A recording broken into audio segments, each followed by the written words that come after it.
Welcome to the Live, Live, Play podcast. I'm your host, Stephen Kinsella, and this is recording 2 of episode 3 because I pressed mute. Alright, so we are here in Berlin. We are sitting in the sun, waiting to go home. I would say on a scale of 1 to 10, I'm about a 7 on the regards of being actually healthy after last night's escapades. But I'm here with a long-term friend and teammate and just like all-round good guy, Thomas Keating. And today, welcome to the show, Tom. Thanks very much. Pleasure to be here. Pleasure. So today we're going to discuss a few things. We have a few things, just ramblings. Yep. Seeing as we're just waiting to go back to the airport, to be honest, so we thought we'd do something. And a podcast was on my list since I brought the microphone. Yeah. So today we're going to discuss, I think Thomas has a very interesting story to tell. I think people might kind of understand and relate to him a fair bit. And then we're also going to talk about coaching, because Thomas has been in the realm of coaching for the last couple of years. He's worked, he's hired, he's fired, he's all sorts of people. And then we're going to talk CrossFit. We were at an event, we were at Battle Cancer. It was a great day, great event, and we're going to talk about that. So Tom, firstly, welcome to the show. Secondly, you were...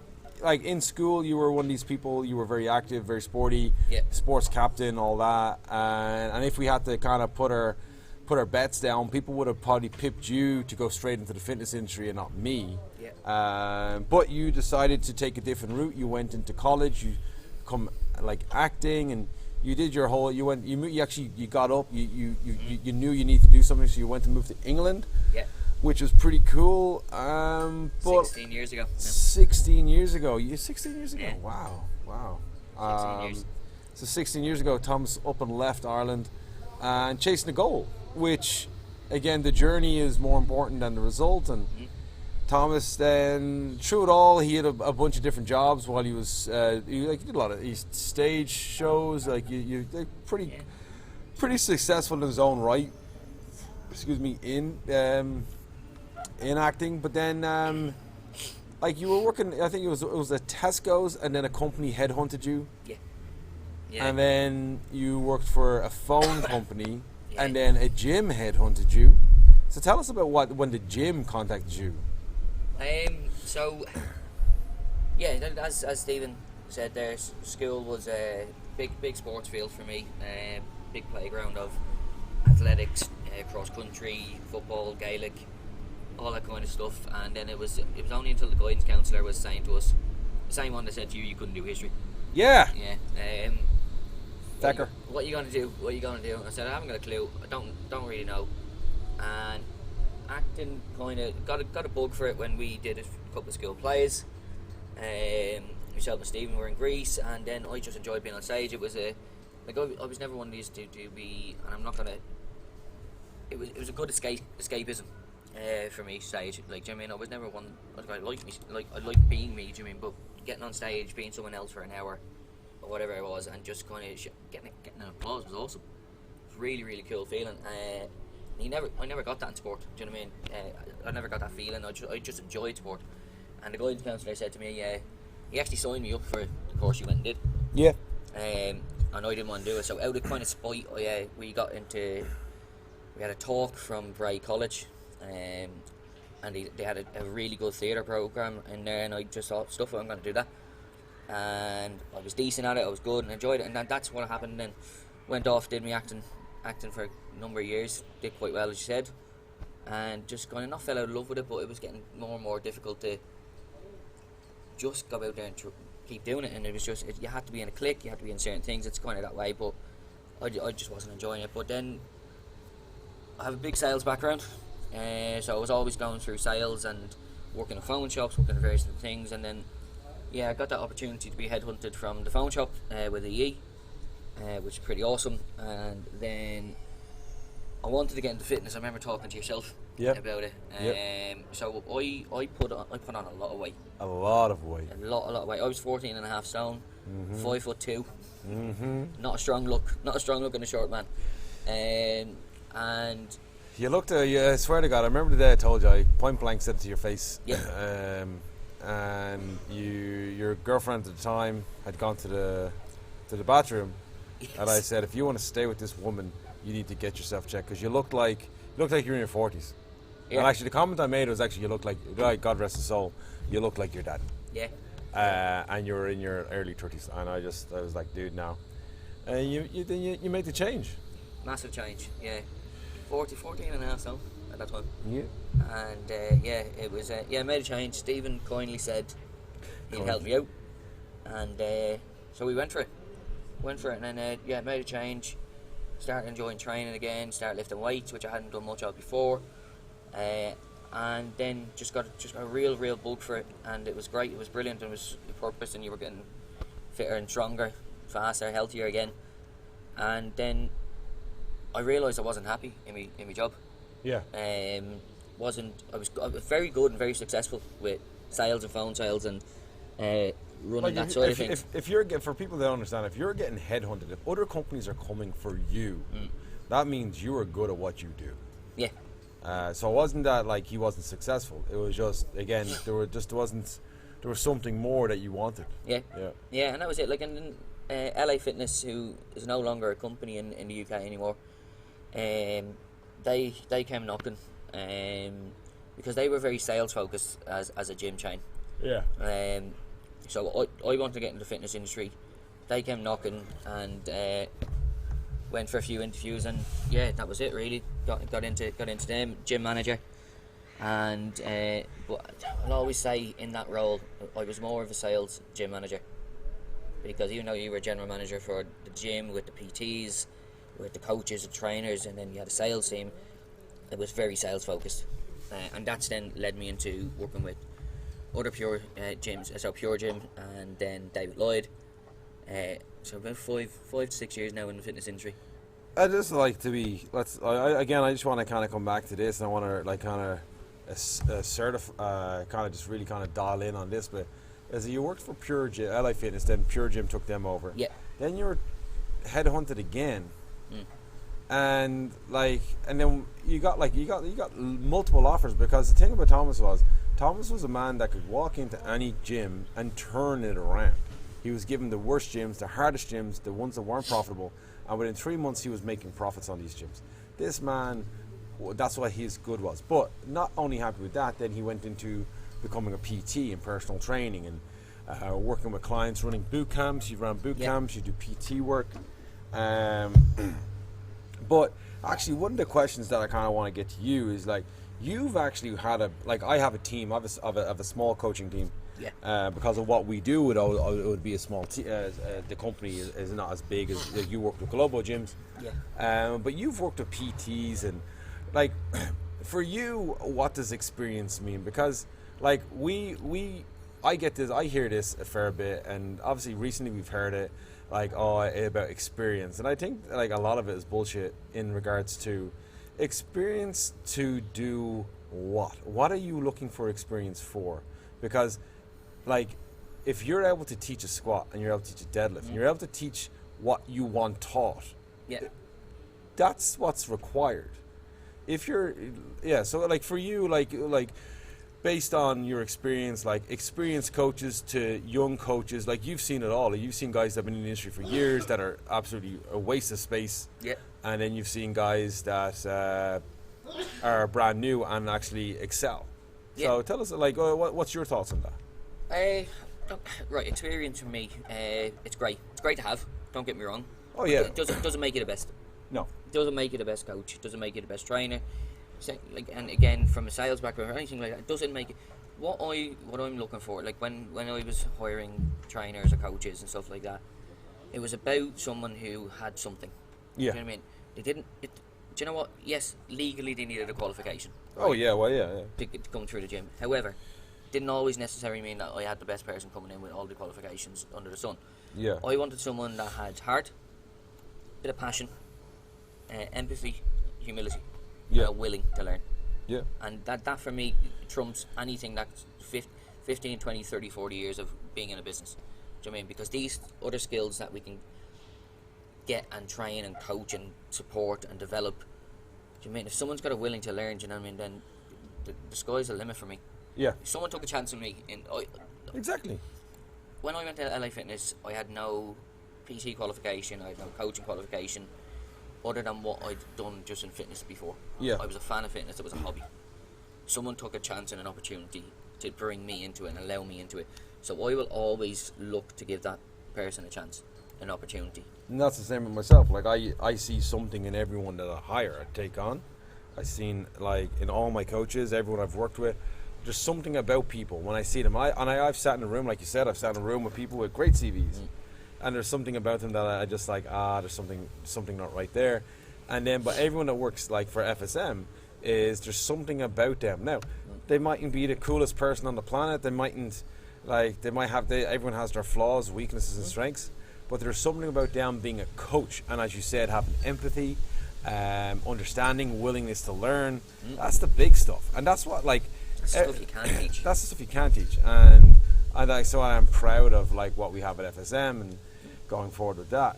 But yeah, I think people get hung up on certifications an awful lot, and that's what, like, I remember, like, it's been told to me before, like, why don't you put your certs up in the gym? Because no one comes to my gym asking for my certs. Oh, but it looks nice. Yeah, but, like, my certs are in a dusty folder underneath my desk. And the reason why they're there is because it's something that I earned. Some of the certs that I earned, I didn't even have to do anything. I had to just attend. And in some of the certs, I had to work for. The main thing is that I've gone to weekend courses with the best coaches in the world and walked away with no certs, but more information on being a better person, being a better coach. Like, if you're hung up on what it says on a piece of paper, I think as a coach, you're missing the point. Yeah. No one, honestly, a good business owner doesn't give two flying fucks, excuse my French, to your certifications.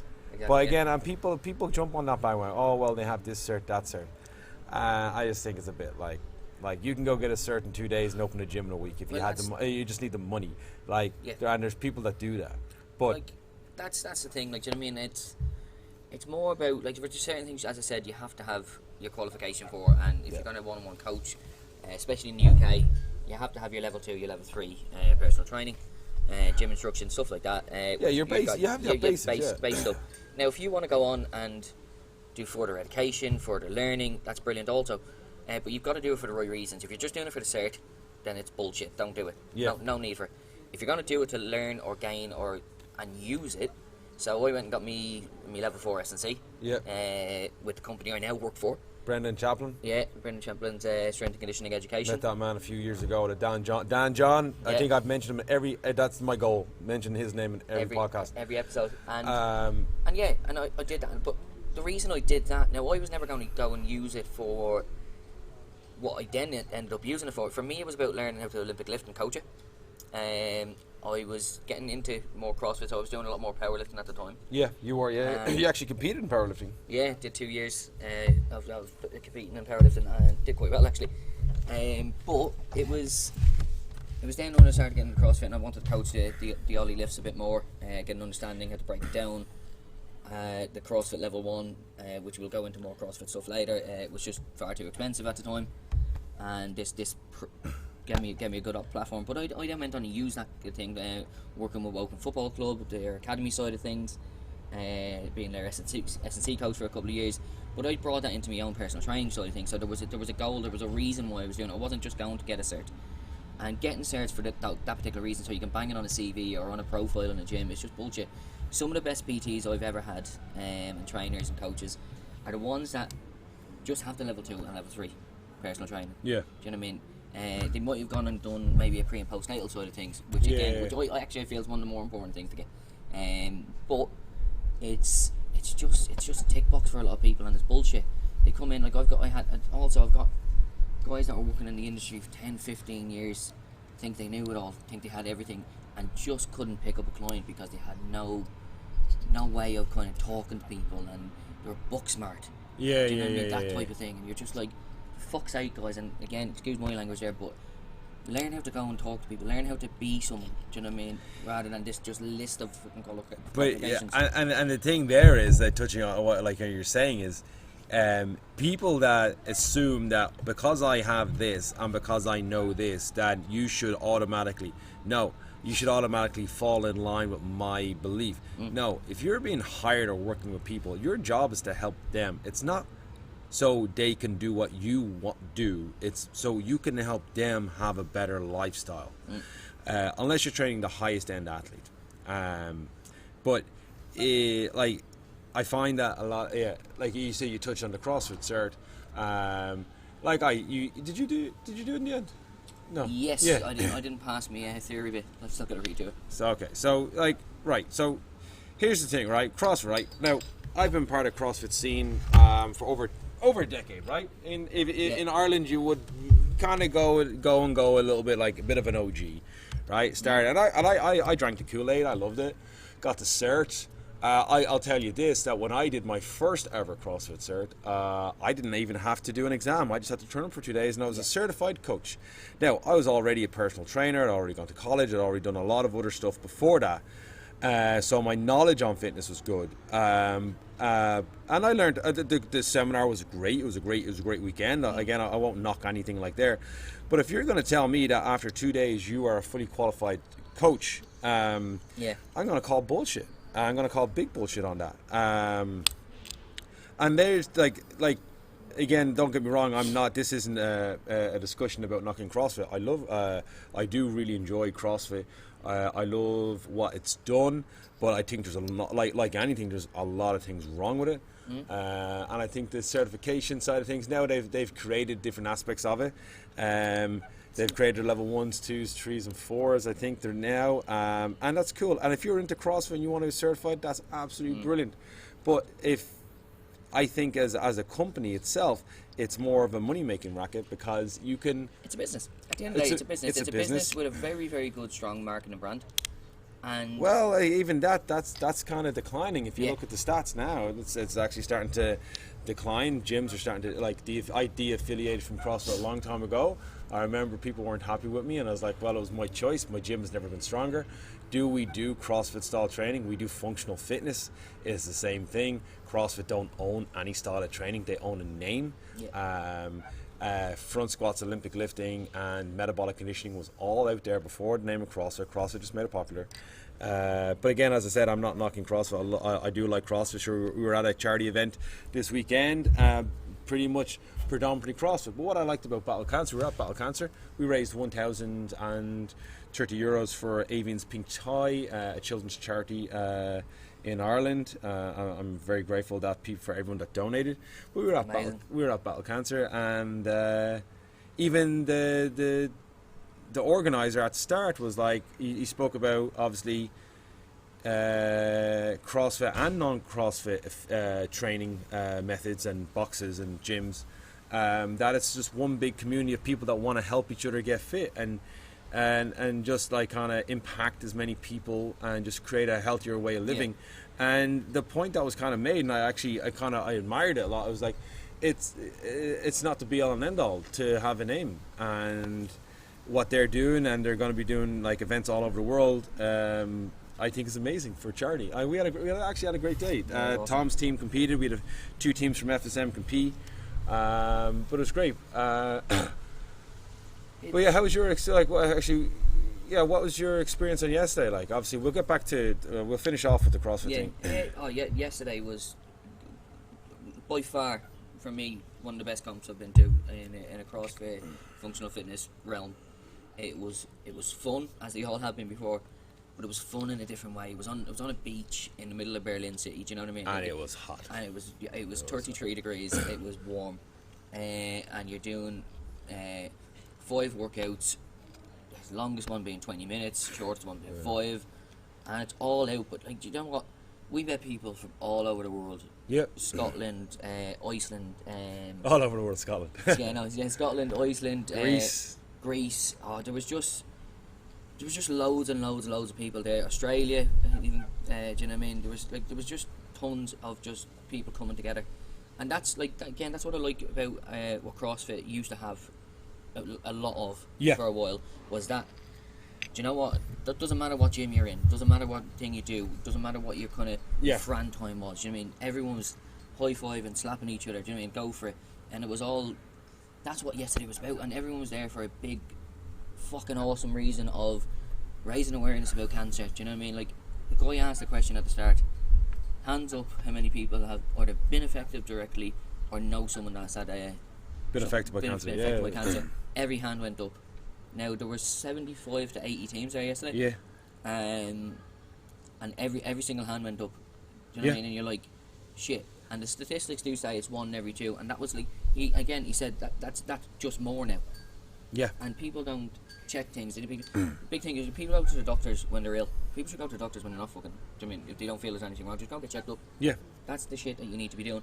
But yesterday was all about that. It was all about just having fun for a big, great cause, but doing this for fitness. Yeah, it reminded me of the old, and again, I harper on, like, as in, or the old kind of CrossFit, like, when you used to go to events, everyone would be more, like, they'd talk to each other all, and it just seems now, over the years, it's more about the competitive side, and, like, oh, we don't talk to them, and we don't do this, and we don't do that, and it's the evolution of the sport, it's the evolution of the business, right? That's the way it was always going to go.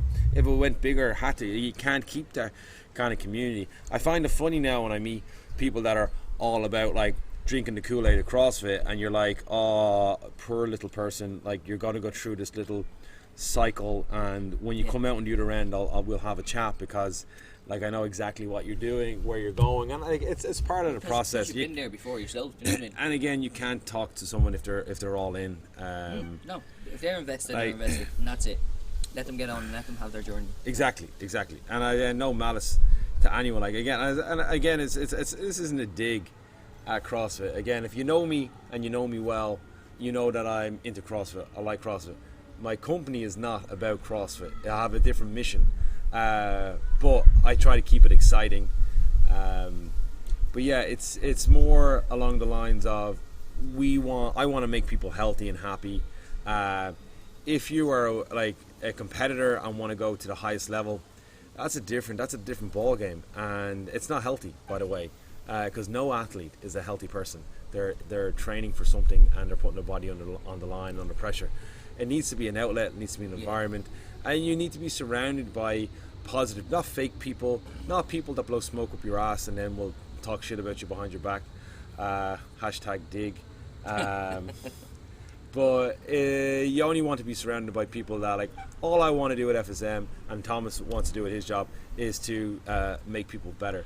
But Battle Cancer, it was a great day. It was a great event. Everyone was having so much fun, and it was for charity. It was, but never going out there. Like, and the thing is, I'm competitive. You know I'm competitive. Yeah. You know what I mean? And we've always had that edge to us, and anyway. But do you know what? When I was playing football, played football to a decent standard back home in Ireland. Yeah. I knew I wasn't going to be a fucking pro. Do you know what I mean? Yeah. Knew that. Do you know what I mean? But I enjoyed it. I never went out there to be a pro. I just wanted to enjoy what I was doing, and that's what yesterday was all about. Don't get me wrong. If we had won something, fucking brilliant. Oh yeah. But I wasn't going out to win things. Do you know what I mean? Yesterday, and most comps I go into, like whether it be CrossFit, or whether it was even powerlifting when I was doing it, I was going out there just to better yourself. Yeah. Just like, do you know what? Powerlifting's a prime example. I was always going in to lift three lifts and do a PB. Yeah. That was it. For me, couldn't care less if I came 50th or first. Right? Same yesterday, same across it. I'm going into Castle Games in 4 weeks. Yep. Top 50 went through the online qualifiers with myself and my partner Luke in the cards. That's partner is in team partner, by the way, before we get onto any. Wasn't gonna go there. Obviously That's in your head, like. Yeah. But the thing is, I said to him, he was like, "Oh, do you think we could do well?" I said, "Listen, if we do better than what we did in the qualifiers, I'll be happy. If that's what we place, I want to try and get a little bit better than what we did in qualifiers, and that's how we're going to all the competitions now." We talked about this yesterday and last night in depth. Like, you see some people that are in teams and on teams, possibly shouldn't be on teams. Yeah. I mean, because of how their mentality is. Not a dig at anyone in a sense, but the mentality is a bit more individualistic, which is fine. Go out and do it though. Do you know what I mean? For me and like most people that we train with, we associate ourselves with, we're hoping to go out there just to have a bit of fun, have a laugh, have a crack. Like when we're in the same heats with all the people, like yesterday for example, we're laying down in the sand before every workout. Yeah, and laughing and joking before 3, 2, 1 go happens. Yeah. Do you know what I mean? Like we went out and pissed the night before. Do you know what I mean? And had a great day still of it. Yeah. And that's what it's about. You just need to do that in your training and your just if you're going out to win, then go out to win, but train somewhere that has that around you. Yes. That has athletes that are there in the same mindset. And what you do at FSM, back home, what I do over in the UK with me, even when I'm coaching the academy side of things, it's not about. It's about having a like-minded mentality, and just making people fitter, healthier, better versions of what they want to be, and just kind of making them move. Yeah. And say like, bulk of my personal training clients are 50 plus. Yeah. I think I've got one that's in the mid-20s. Do you know what I mean? I'd rather coach people that just want to be fitter, faster, healthier. Yeah. Do you know what I mean? That's the mindset. Better quality of life. Yeah. Pretty much. And what I had, I could barely walk upstairs at one point. Yeah. Without getting out of breath or. But that's another thing. Sorry, the squeaking is Thomas leaning back and forth on his chair all the time.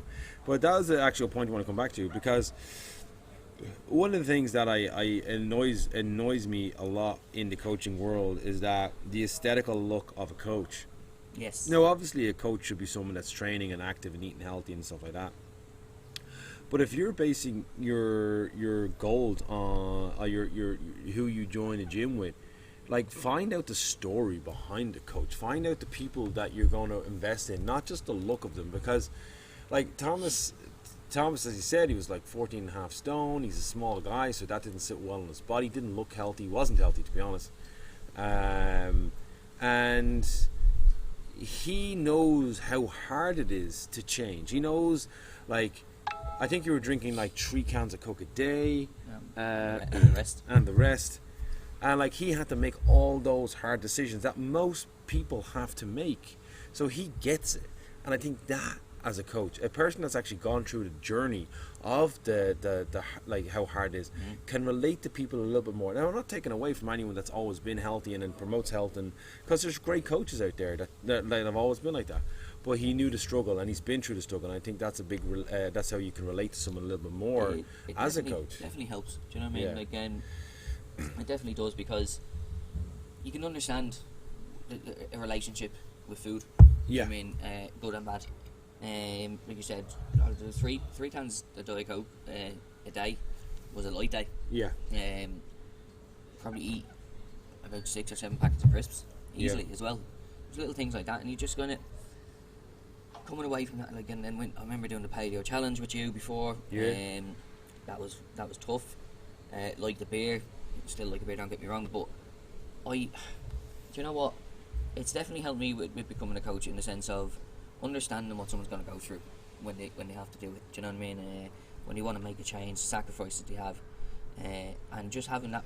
My relationship with food, and it still is. My relationship with food can be very, with lack of a better word, just poor judgment. Do you know what I mean? I have if I'm stressed, if I'm upset, you know what I mean? I don't have a relationship that where, and as a coach now, like, I know I have to. I'm stronger now in the sense that if I want to eat something crap, because I'm feeling a bit down or a bit stressed, I make the choices now of, do you know what, I can make a healthy meal. Do you know what I mean? Yeah. And whereas before I didn't. So it was changing the mindset, and mindset's a big thing that everyone says a lot. Not a lot of people do it. Yes. Which annoys me as well when people say that's all about mindset, it's all about this. Yeah, it is, but you've got to do it. It's all well and good saying it. Yeah. And that's it. Like, for me, like, I haven't been, say, a coach as long as you. Do you know what I mean? But I'm always trying to. Like, it's that empathy side of things. Do you know what I mean? If someone knows that you've gone through it, it's easier to get them on board and understand why you are doing what we're doing. Yeah, and you understand them as well. Yeah. That's the other thing. So, like, and as I said at the start of the podcast, like, Thomas's story is I said, it's one that I think is quite good, and I think more people should know it. And if you are looking to become a coach, or you're not sure about a gym that you want to join, find out more about the owner, about the coaches there, about who these people are, and then make your decision. But yeah, if you're looking to become a coach, don't worry about the certifications. If you are passionate about your job, then it will be a good job. If you're just about the certs, like we said earlier, you're like, you know what, the statistics are 80% of all personal trainers quit within the first 2 years. You know why? Because they thought they wanted to be a personal trainer because they like fitness. If you like helping people, be a personal trainer or a coach. If you like fitness, just do fitness. That's it. That's what you need to know. And you made the point on your last one, and on your last podcast with the lads. Yeah. And it's a big misconception of being a trainer or a coach in the fitness industry of it's a handy job. Oh yeah. Do you know what I mean? And don't get me wrong, from the outside looking in, it does look like that. Yeah. It looks like that. You get every chance to train, you get everything, and this is unfortunately the world of social media as well. That 5 minutes of someone's life. Yeah. It's bullshit. It's not real. Do you know what I mean? And like, I went through a tough time, and I'm not going to go into it too much detail, but of a breakup and stuff like that. But one of the things that got brought up is like that you get that. Well, I see you doing your Monday night workouts that we used to do at Pure Gym when the gym closed. Yeah. Like we were waiting for the cleaner to finish up. Yeah. Do you know what I mean? So we had a half an hour from 9:30 to 10 o'clock before we all went home. So we always then did a workout. Yeah, so you used the time you had rather than sitting on your ass Yeah. on your phone. And I'd always film it. There was a Facebook Live. There was all that. But that half an hour would see people going, "Oh, Tom has the life of Riley there. Yeah, he's living yeah. it. He's doing this, and he's getting everything he wants." They don't see the 12 hours that That you I've have just to put done in, yeah. of dealing with members that are unhappy, dealing with staff that are unhappy, me banging my head, me crying in an office once because the car parking situation of my gym wasn't good enough. Yeah. Because people are shouting and screaming at me. People didn't see that side because they didn't put it on social media. But they don't, because they think they forget that like the person that they're dealing with is a human. Because if it's a business, they feel that they can vent all their woes on you. Yeah. But that's your job, right? I get that, but also it is a human. Like when people we've a saying in the gym. It's kind of like you love your member you love them on the way out as you love them on the way in, and it's hard as you say, you get members complaining about the building, the programming, the hours, the pricing, the coaching. They complain about and these are ongoing things. But then when you stand on the floor and you post on Facebook, you're not going to post that stuff because you're trying to promote what you do. And these days, as I said, I go home and I vent to Susan, and as I said, Susan listens to me, and then she knows all the shit that goes on. Yeah. But it's a tough, but you need to be. If you're not passionate, it won't last. It won't work. And that's it. And you've got I'll always remember this. The guy I'm doing the Compton 4 weeks with, Luke Gauntlet, nice fella, really really good lad, very quiet fella when he first started, right? Yeah. And I remember sitting down and having his interview. His mum was a member of the gym. He went off and did his personal training certs, looking for a job. Now, I saw something in Luke. He was a nice fella, right? But he had a passion for wanting to help people. He wanted to get into it, do you know what I mean? My assistant manager at the time said, "No, don't hire him. Yeah. He's not good enough. He won't do this. He won't do that. He won't get enough business. He'll be out in that 2-year bracket." The thing is, 3 years later, Luke's got a thriving business, still in the same job, still doing well, got a good and he's just grown. And now that's what I said earlier about. You've seen something in him. Yeah. Like I've seen something in my coaches, like Dave, our senior coach, like Lee, Reen, Alex. I see something in them that's going to make them. They're good coaches already, but they're going to get. And the other thing, they're already good. They're naturally gifted to be good at what they do, and then they're actually only going to get better, and that's what I love about it. And if they ever go off and do their own thing, I'm supporting them, obviously, once they tell me that they're going to do that. Like, they don't just jump ship, and that's it. You've always got to remember, we've always spoken about this, remember where you came from. Oh, yeah. Remember who helped you. Remember who helped you how to squat. Remember who helped you to lunge, how to do a sit-up, how to look at stuff, how to coach stuff. Yeah. People are too quick to forget all the work you put in, the extra time and effort and the chats and the conversations. And that's the thing. And then they drop it. I remember my first job. I remember the people that helped me. I always remember the people that gave me help and the people that didn't. And my fitness journey was a lot different to most people's nowadays because I started in a different era of aerobics and stuff like that. Yeah. But I always still people ask me about one of my former bosses, and I said that man is a knowledge box. You ask him questions because he was willing to help you. Oh no, he's a bit tough, he's a bit mean, he's a bit this, he's a bit that. Yeah. I said that's because you're not doing the job. Do the job. Ask him for help when you need it, and he will be your friend for life. And I have a very, very close relationship with that man still. And today, I will ring him if I have questions. And you know what? He is always willing to give me 5 minutes of his time. Yeah. Like I would give anyone 5 minutes of my day if they were genuine. And that's it. You spot on like with that. Like, do you know what I mean? You've got bosses that you still talk to. Like I the same. I've got people that I have worked with. You know what I mean, that I still talk to for help and support. Like whether it be like a director, do you know what I mean? Things like that. Whether it be a coach or whether it be someone just within sales, and it's always, I think, like a measure for me of a good boss or a leader. Or I don't like using the word boss because I just think, I don't know why. I prefer to use leader than boss. Yeah, and that's it. But it's like I get people that work for me, and again, I don't like using that term, but it's just the way it is. But that work for me in sales that still call me up about references. Yeah. Like from 10 years ago, like saying, Tom, can I use you as a reference? And that to me stands the test of time. Yes, I was a hard boss, I was strict, I did this, but I always lent my time to support them, to help them, to grow them. Well, the other thing, a leader isn't there to be your friend. A leader's there to be, it's like a parent. Like you're not your child's friend, you're the parent. That's why you can't be giving them everything, and that's why as a boss or a leader or someone that employs staff, you're there. They do the job, and I'll give you my time. But don't, like, I'm not your mate, right? If it happens and we have a relationship and like that's awesome, and that's obviously a bonus, but it's not necessarily, at the end of the day, you're employed to do a job, and if you don't follow the rules, like I'm strict on a lot of things I do because I need work done. But ask any of my team, have I ever refused them time off? Have I ever refused any request that they've asked about doing anything? I will, like, if I have to say no to something, I'll give a valid reason for the reason why I'm giving no. I'm not just doing it to be petty. But like, so there's really good experience. Like, so two coaches. One, I've been in the industry a long time. Thomas is still kind of new to it, but like still very, like, the same thing comes across because we communicate the same. We put it out there to everyone, is that we want to be helping people. So we're gonna flip it now. We're gonna talk about CrossFit.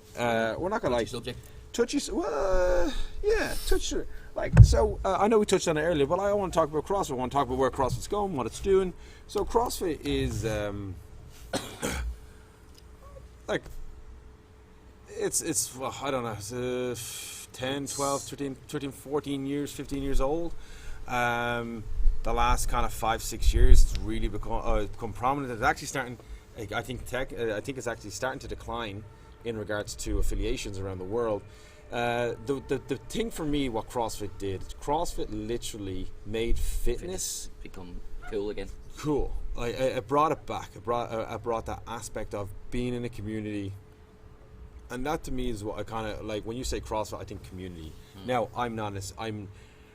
my gym is not associated with CrossFit, but we still like that aspect of we have a box and stuff like that, don't you? Training in groups, supporting people, community, and I love that side of it. And they don't, like, CrossFit doesn't own that across the board. But as a company, obviously a lot of things have changed at CrossFit. They've like sacked a lot of people, CEOs resigned, a lot of people are talking about what's happening. Is it going to shut down? Here's the thing, Greg Glassman is, firstly, he knew what he was doing from day one. He grew something that, like, literally just took over the world at a point.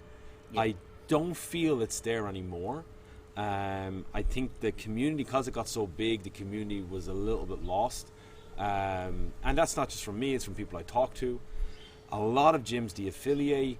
Greg Glassman has a different mission now, and he's not concerned about you. He's concerned about his business and health and making people healthier. He's not concerned about that aspect of it, and that's okay. You know what? It's okay to be like that. It's okay to go a different direction.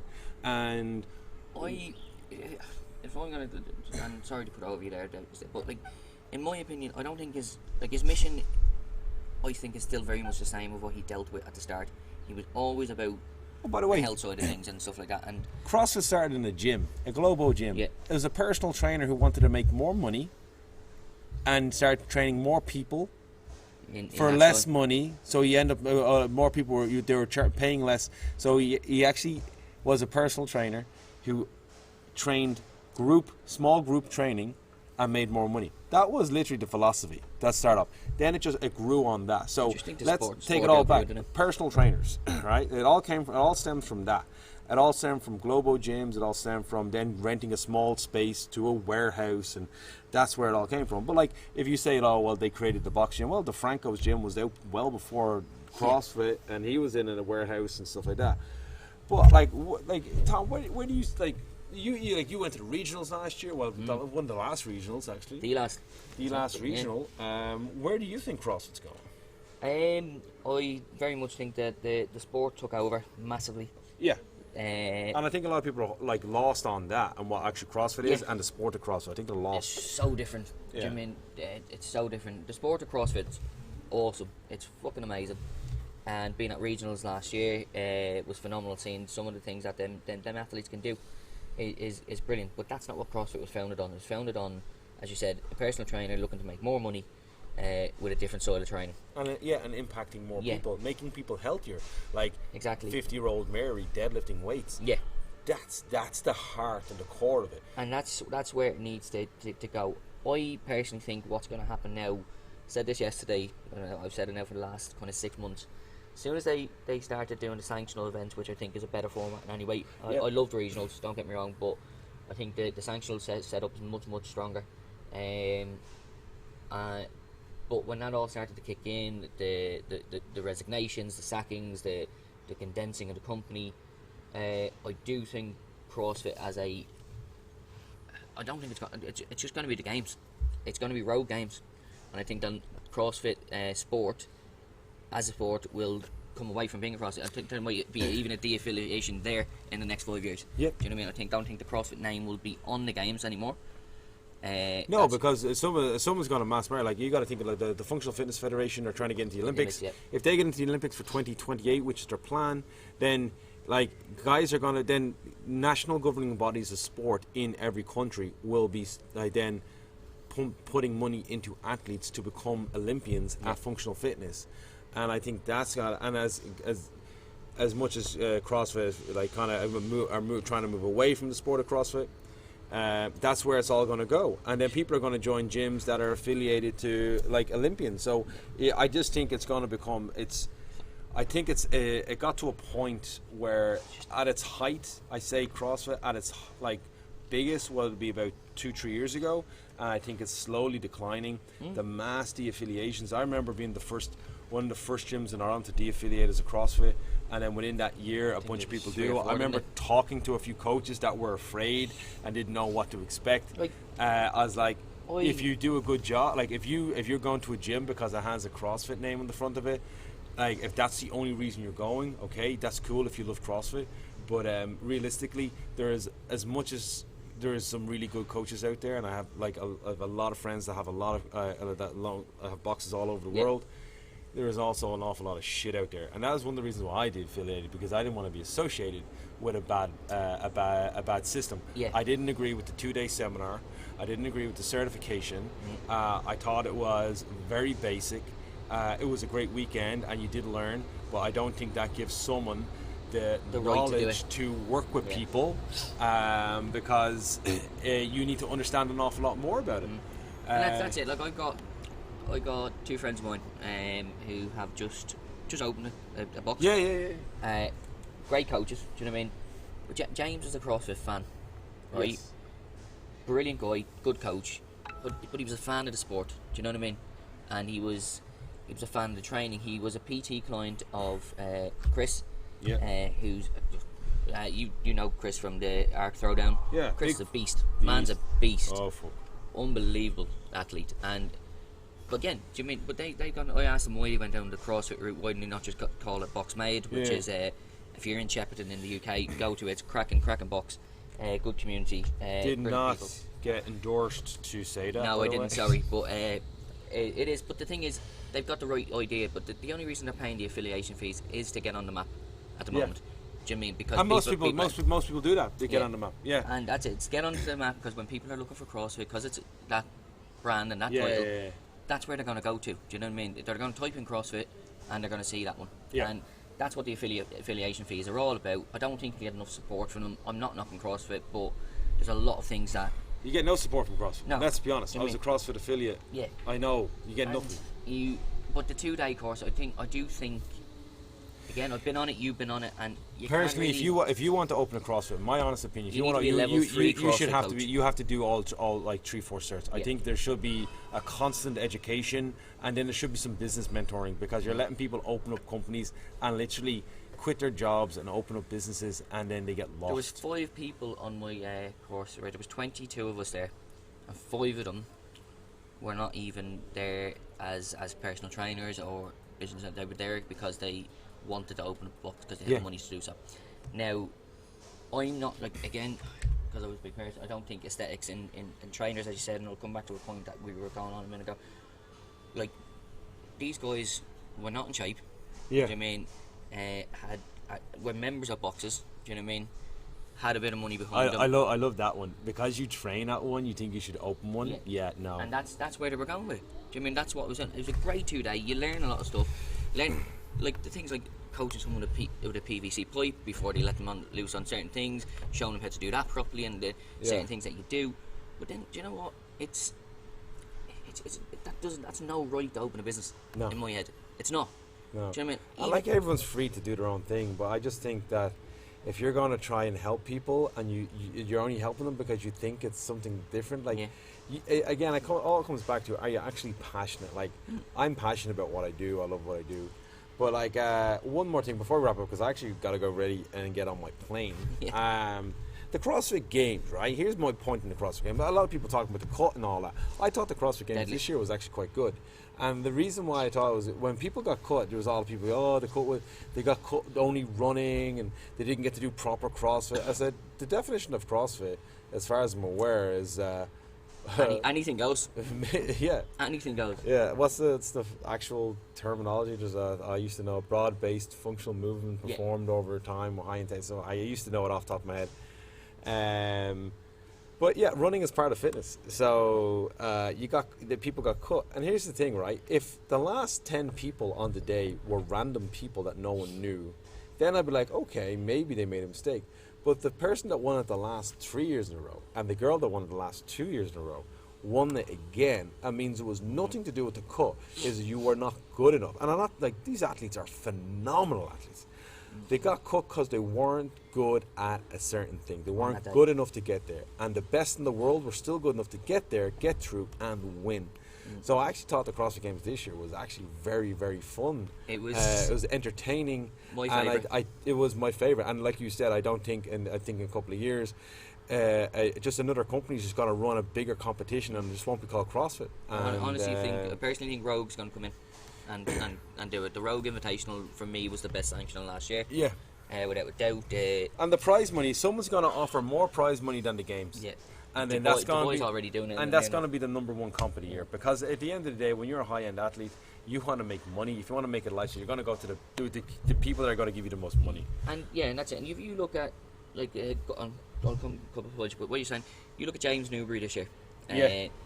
James Newbury knew once he got in that top 10, he was golden, right? He knew he wasn't going to win it, right? However, he went out and won them workouts and blasted it. Those 2 sprints, and he blasted it. But he said, why did you do that? And he goes, well, I knew it. Like, when that workout got announced, he knew he could win that. Yeah. It's $3,000 to win an event. Yeah. Do you know what I mean? One event. So he sacrificed himself for money. And for that money, and that's what's going to happen, as you said, with the side of things. They'll cherry pick. They'll cherry pick their events. People won't go to the games because what's the point? Yeah. If they know they're not going to win, why would you go and waste your time? That's the thing. Like, for me, the cuts this year were fine. I do think the top 10 happened too early. I think it probably should have happened a little bit later. I think they should have had 20, and I think the 10 should have went into Sunday rather than happen on a Saturday. Yeah. That's my only beef with it. I think that was a bit too early. We did lose a lot of people, but you're right, they weren't good enough to move forward. And that's the end of it. That's sport. That's shit. Yeah, that happens all the time. First year of how it's done, they made the mistakes. They'll fix them. Yeah. They'll redo stuff. They'll do that, and they won't do this. And I'm looking forward to next year. I'm looking forward to seeing the sanctionals and stuff like that. And the Filthy 150 this year in Ireland is going to be awesome. We got. That's the thing. What this year allowed to happen as well. like, yeah, there were people that were going to the games knowing that they're probably going to go on the first day, Yeah. right? However, two of our best athletes, well, our best athletes in Ireland, Emma McQuaid, we know, has been knocking on the regionals door Yeah. for years and years, and probably should have got to games sooner, Yeah. and managed to get there this year. She did. And she was, what, 21st? 22nd? Brilliant. Unbelievable. Michael Smith, do you know what I mean? Got down to top 20, didn't he? Yeah, it's, Do you know what I mean? it's That good. wouldn't have happened if this season wasn't like the way it was. Exactly. And that's what needs to happen. I do think they know what they're doing. I think Glassman knows what he's doing. I think Castro knows what's happening as well. Yeah. And I do think that, yeah, I think the functional. I think CrossFit will, like the functional fitness will kind of just it's growing. The sport's growing. I just think it's going to go in a different direction. I don't think, like you say, like Greg Glassman has his own views of where he wants to pull his company, and he's more than knowledgeable and entitled to health do and nutrition is what to it's do gonna be. that, which is health and nutrition. And guess what? That's what it was founded on, people. It was founded on health and nutrition. It was about making people better. It wasn't about the sport. And that's what and he's going back to his roots, and I think I admire him and I applaud him for that. But yeah, like people that lost their jobs, and I've just, that's horrible. But he's following what he's doing what he needs to do, and like I'm looking forward to seeing what CrossFit Health is going to do long term. Whether it's good, bad, or indifferent, it's an intriguing journey that they're on. I like watching it. But guys, we're going to wrap up this podcast because it is like this is a long podcast. But as I always said, Thomas, thank you for being on the show. Thanks for having me. Thank you for being on the show. We got some cool people coming up again. Please like and subscribe. Follow us on Podbean and on YouTube and the YouTubes. This will be an audio on YouTube as well. And guys, we'll be back with you next week. Remember, lions don't concern themselves with sheep. Have a good day, and I am out. Nice.